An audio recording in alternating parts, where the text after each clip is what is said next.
in the paper where they're looking for a director of Parks and Recreation. Position is over $100,000 a year. Would you not think that if they were advertising for that kind of a position, that they would have done some research and that they would know what their payroll numbers were for the end of 2014 compared to the end of 2010? Wouldn't you think that they would know what their Parks and Rec staff were at the end of 2014 compared to the end of 2010? If they don't have that information, how did they decide that they needed a director of Parks and Rec? So I welcome a continuation of the conversation. That's really what I'm looking for, is a public conversation. Now, I have been invited. You know, the mayor asked me to come in and speak with Stephen Peacock. He asked me to come in and speak with Ian Davey. It's not the point. This needs to be a public conversation. It's the public's money. And the conversation should take place in public, not in somebody's office with the door closed. Next question, please. Thank you, John.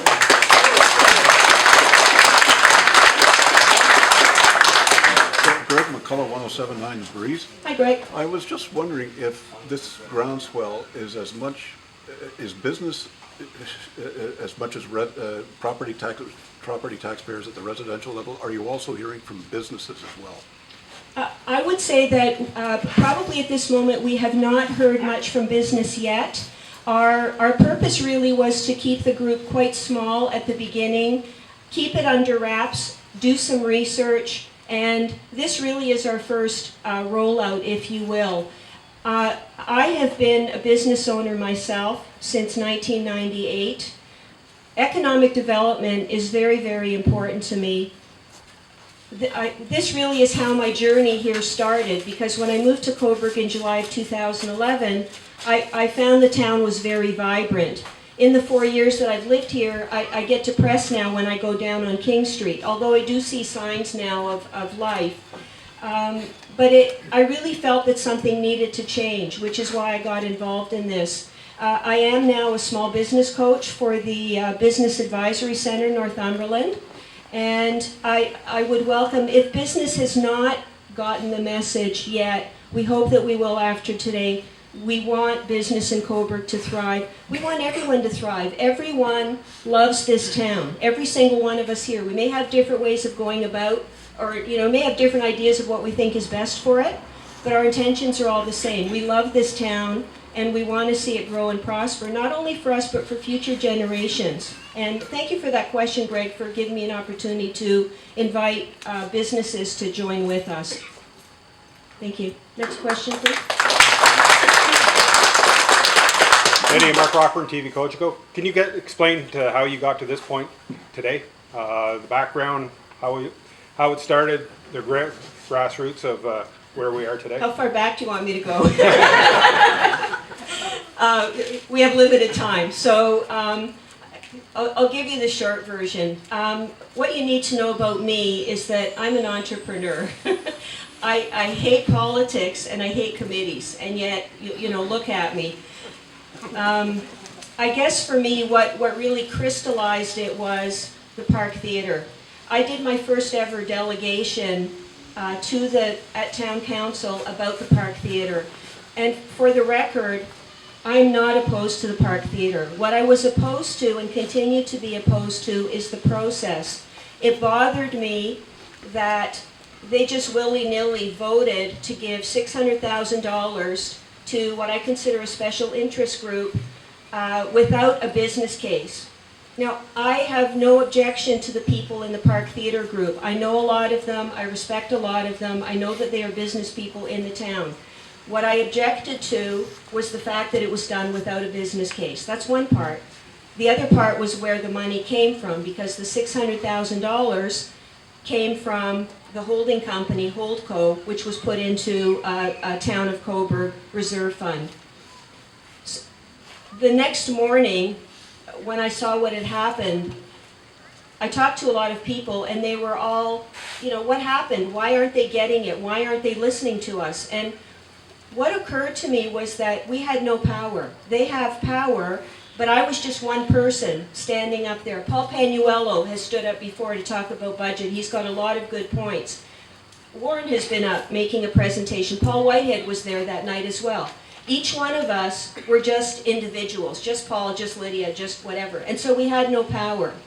And I realized in that moment that if we were going to have power, to fight power, you have to have power, and we were going to have to organize. And in that moment, the idea was born. Thank you. Next question.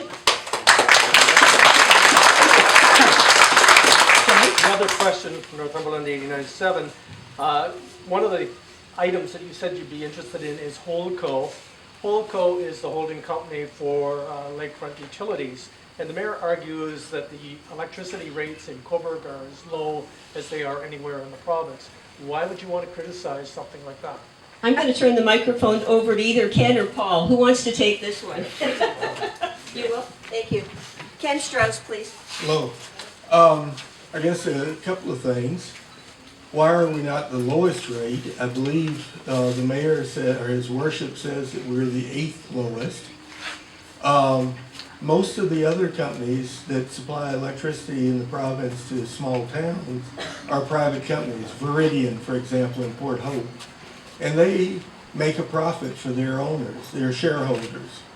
In Cobourg, we get a 9.2%, B rather likes me, a 9.2% return on equity for the holding company. That money is put into the Holdco reserves and treated essentially as a slush fund.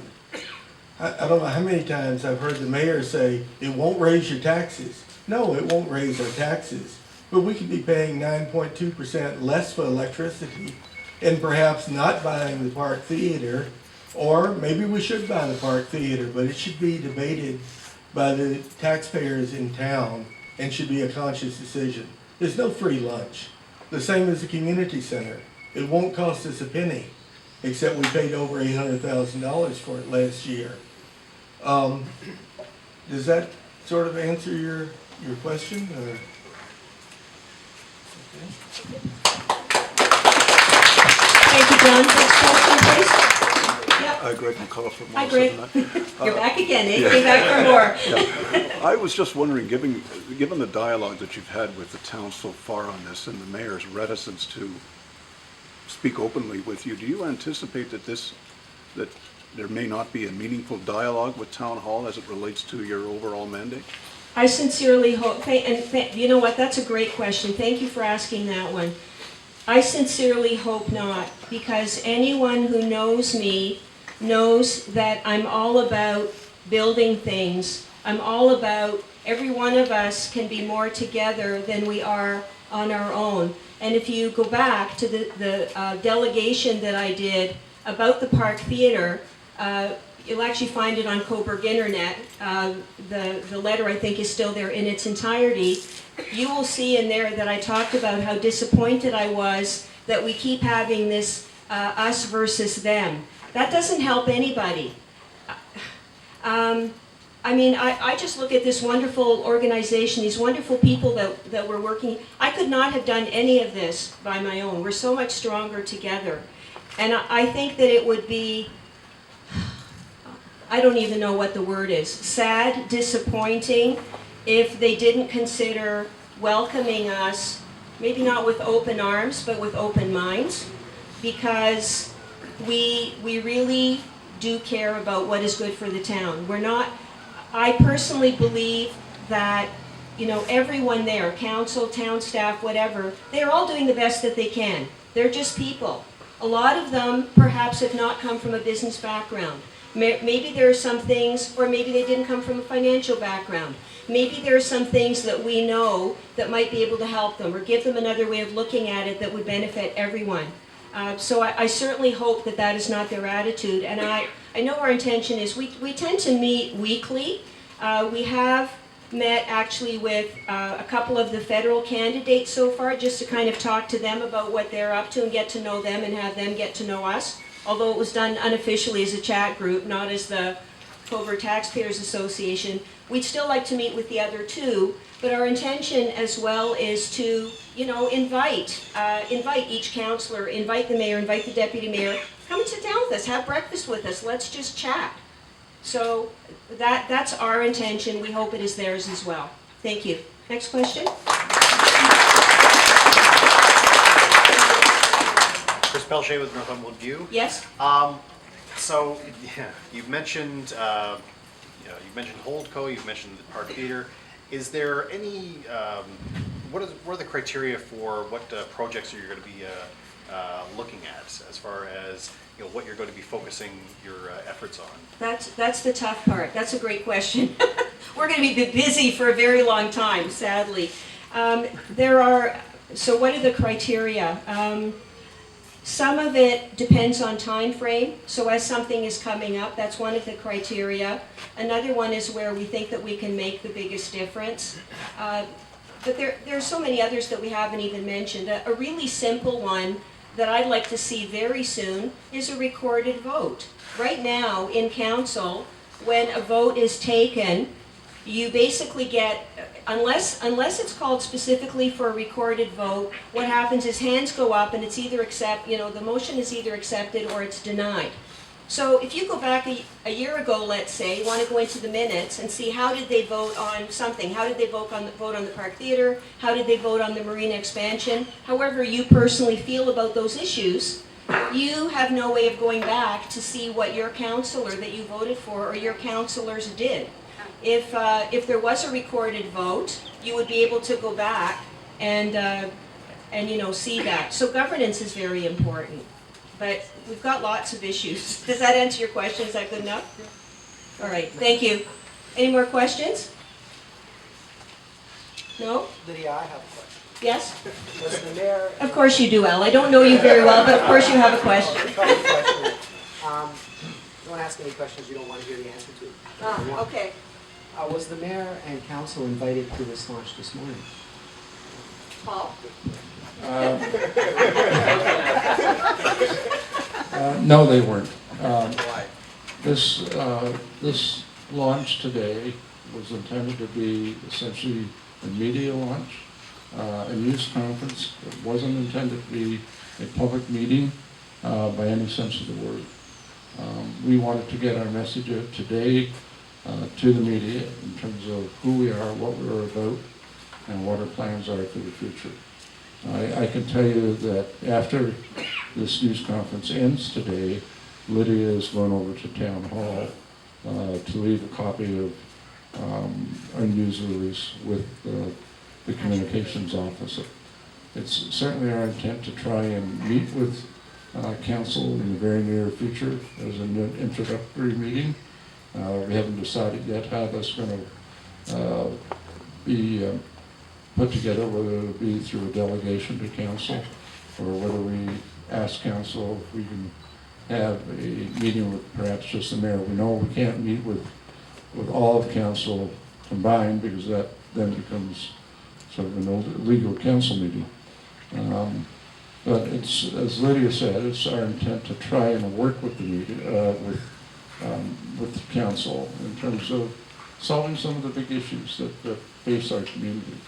And high taxes, if you talk to anybody in town, high taxes are the #1 issue.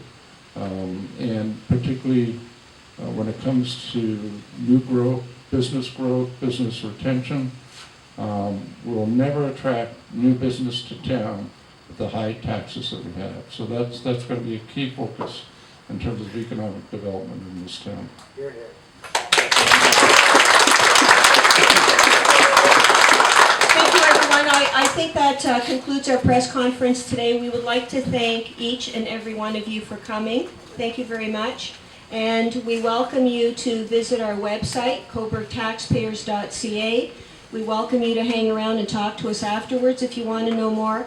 There are business cards, sign-up sheets over there. And any information, any ideas that you have, anything you can do to work with us, we welcome that. Thank you very much for coming. And stay tuned.